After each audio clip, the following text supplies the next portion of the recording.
معلومیږي دا چې محبت ورسره ده. او قرآن کریم د خواهشات و محبت کې اول خپل بیبي یادوي، زنانه، عام زنانه یادوي. زین للناس حب الشهوات من النساء والبنين والقناطير المقنطرة من الذهب والفضة والخيل المصومة والأنعام والحرث ذلك متاع الحياة الدنيا والله عنده حسن المآب.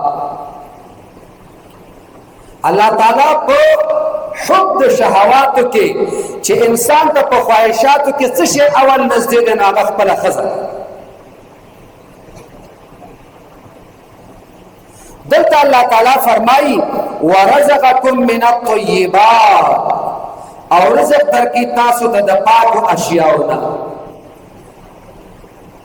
یاد لرئ ګوره حلال اشیاو کې اسلام دویم شرط میخه. ګوره په خوراک کې یو شرط دی د حلالو، بیا په د هغې نه بعد چې حلاله وشو یعنی حلال دغې ثابت شو، حل ثابت چې دا حلال دی، د دې نه بعد بل شرط ګوره ذکر کوي طیبات. قرآن چې څومره ولته وایي یا ایها الرسل کلوا من الطیبات، یا ایها الناس کلوا مما فی الارض حلالا طیبا. خوراک چې کې لږ پاک خوراک کوه. اول الله تعالی د روحاني غذا دپاره وایي چې حلال شی خوره نو روحاني غذا به درته ملاویږي، طیب خوره نو امراض نه به دې بچ کو. اسلام د هر هغې څیز چې انسان ته تکلیف ورکوي د هغې نه منع کوي ځای په ځای باندې.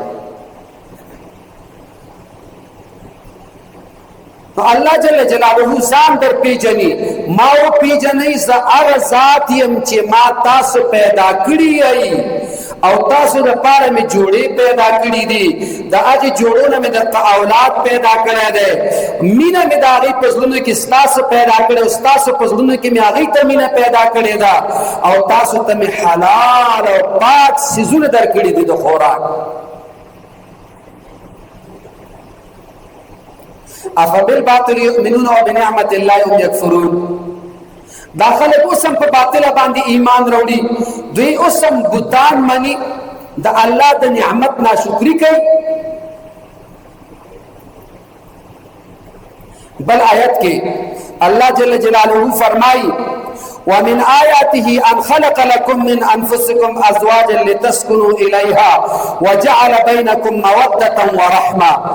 سورہ روم کې الله تعالی فرمایي الله هغه ذات دی د معجزاتو د علامو د الله تعالی نه چې تاسو یې پیژنئ. یوه علامه د الله د پیژندو دا ده ان خلق لكم من انفسكم ازواجا چې تاسو ته ستاسو د نفسونو نه جوړې پیدا کړي دي، تاسو ته ستاسو د نفسونو نه جوړې پیدا کړي دي. او بیا ورپسې وایي لتسکنوا الیها، دا جوړې مې درته ځکه پیدا کړي چې تاسو ورسره سکون پیدا کړئ. لتسکنوا الیها دا ګوره قوي ترین صفت د یوې نیکې ښځې دی. ګوره هغه ښځه چې هغه دا غواړي چې زه نیک عمله یم یا نه یم، ځان معلومول غواړي، نو خپله پوښتنه د خپل خاوند نه وکړي. که خاوند وي چې ستا په وجه ماته سکون میلاو شوی دی، ستا په وجه ماته راحت الله راکړی دی، ستا نه زه خوشحاله یم، پوه شه چې دا د نیکې ددي ښایسته صفت دی. او که یوه ښځه خاوند ورته ووایي چې ګوره ښځې مه مې تنګوه، ته ګوره همیشه دپاره ما په عذابې، او دی ورته چې هو ځه ورک شه، ته پکې چا اچولی، ته لا خوشحاله اوسې چې تا سره وخت تېرو. دا ګوره د ښځې په جامه باندې داغ دی، د نیک عملې ښځې په جامه باندې داغ دی.